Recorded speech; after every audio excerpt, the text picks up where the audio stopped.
Hello everyone, welcome back to Chess Comic.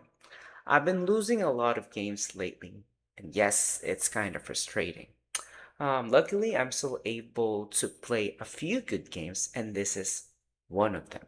So in this video, I'll show you how to win with the Scandinavian Defense as black.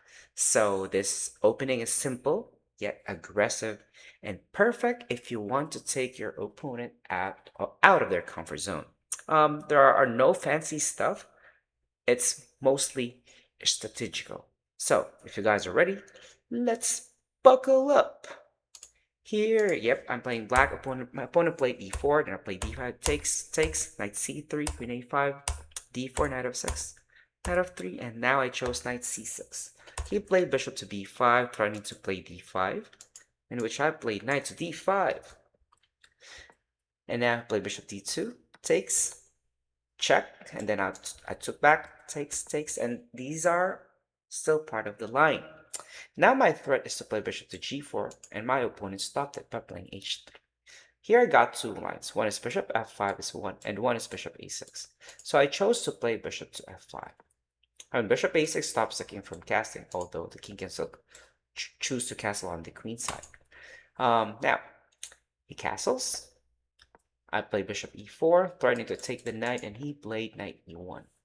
e6, and this is still part of the line. Bishop g6, knight d3, bishop d6. And after I played rook e1, this is the start where I I was thinking by myself.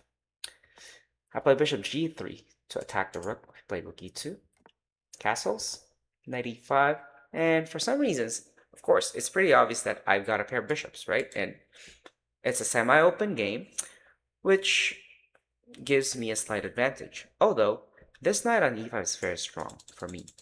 That's why it compensates my pair of bishops, and my evaluation is just equal. I played rook a d8. It took my bishop, which I felt like, it made me feel more comfortable.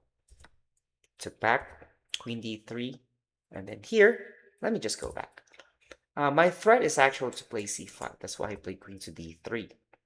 And then I played queen to g5. Now, what is the threat of my move queen to g5? Number one is to move my bishop back to f4 or d6 and then play queen to g3, threatening queen h2 and give the king a little bit of a ticklish attack. Okay, it's tickle time. Now, he played rook e4 and I also played bishop f4. And he knows my threat is to play queen g3, that's why he stopped it by playing bishop to e1. And now I played pawn to c5 to undouble my pawns and of course putting more pressure on the d4 pawn, in which my opponent blundered. He played pawn to g3. And then I just simply played rook takes d4.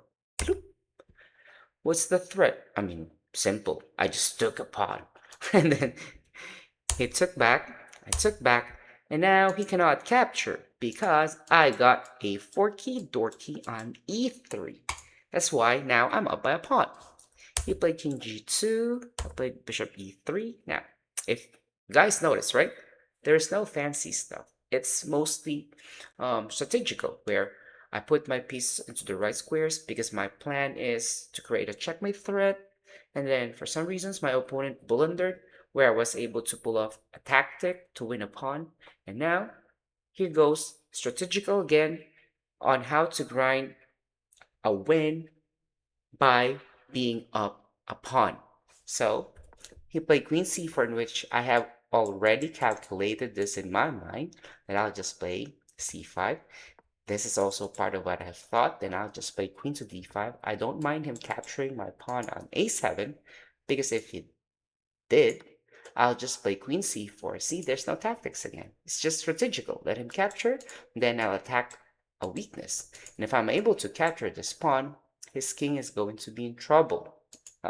Just an example. So how is he going to respond to queen c2? Maybe just a random move. Let's play bishop f2, right? Cannot capture. Boop. He plays rook f1 to defend. Now, I have the option to just simply capture, and I've got two passers. It's easier for me to win. Or, no, sorry. I won't let him capture my c5 pawn. Perhaps I can just simply play pawn to d3, something like that.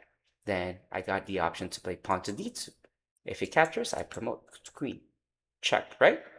Okay, let's go back. And my opponent realized and saw my threat or plan to, and he played c4, thinking that I may do an en passant, in which I won't. The number one reason why I didn't do that is because I removed my passer and I also helped him develop his bishop, right? That's why. Instead, I just play queen 2, f5. Still, his weakness is c2, all right? And the only way to defend it is to play queen a4. And now, I play queen to d3. I've got two threats, queen e2 and then queen c4. You guys may think, huh? The queen is protecting the c4 pawn, coach. Yes, it's true. But his queen is obliged to go home to defend e2, right? And then I took c4. Bloop. Now I'm up by two stinky pawns, and this should be easier for me to win, right? He played b3, and I move my queen back to a6 to tie up his rook because I'm attacking a2. He played queen c2. Then I just simply move the only piece that I haven't developed, which is the rook. Rook to d8. Ta-da! What is my threat? To simply push. He played rook d1, and then what is my threat? To simply push. Bloop. And then he moved his queen, obviously. I mean, it doesn't really matter where he moves his queen because my next move will be, ta-da, attacking the bishop. By the way, his queen is obliged to defend e2, just to let you know. And then he resigned. Why? Because my threat is to capture. If he tries to defend, I have the option to what? Capture, capture, and then promote. Simple. Okay? Alright. I hope you guys learned from this video. And if you do, please don't forget to like, subscribe, and share the good chess vibe. Until next time. Bye bye everyone!